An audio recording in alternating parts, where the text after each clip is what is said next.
So here's the second example of projectile motion. It actually builds on top of the previous example, so I strongly recommend that you watch the previous video first before you get to this example.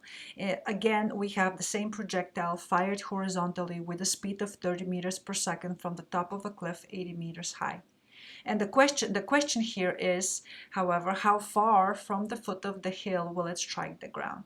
Just as in the previous example, we're going to use the four equations that describe the projectile motion, one equation for the x direction and three for the y direction. So here's the picture that helps us visualize what is happening.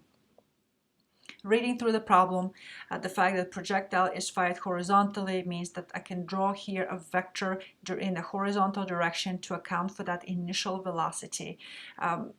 Because it was horizontal means that the initial velocity along the y is going to be 0, and the initial velocity along the x is 30 meters per second according to the problem. Also, according to the problem, the cliff is 80 meters high, which means that I start 80 meters above where the projectile ends, so my displacement, vertical displacement here is going to be minus 80 meters. Remember, it's negative because the projectile ends on the ground but started at the top. And we have final minus initial position is the displacement. The question here is, what is the displacement in the horizontal direction? Here, let me mark it on the diagram.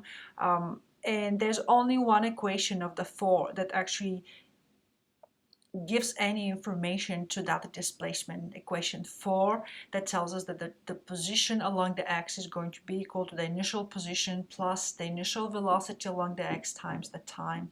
Let me move x not to the left so we can recognize that on the left hand side of the equation we actually have the displacement delta x, which is the question of this problem, and that has to be equal to Vx naught t, or given that I know that the initial velocity along the x Vx naught is 30 meters per second according to the problem, I wrote the equation here as 30t. So I see that in order for me to find delta x, I need to know first what the time of flight is. And that was actually the question in the previous example, and that is why it's good for you to watch that previous example first before you come to this one. In it, we used equation 2 to determine the time of flight. So we had y is equal to y naught plus vy naught t minus 1/2 gt squared.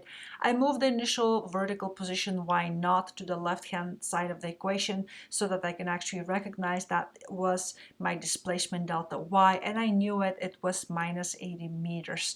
The initial velocity along the y, vy naught, was 0, so the next term here, the first term on the right hand side of the equation turns 0, and then I have minus 1/2 9.8 t squared. That was a very simple algebraic equation that gave me for the t, for the answer for the time of flight, to be 4.04 seconds. So with that answer, actually I can go back to equation 4 and substitute 4.04 seconds for t in the equation, which will give me for the displacement in the horizontal direction 121 meters.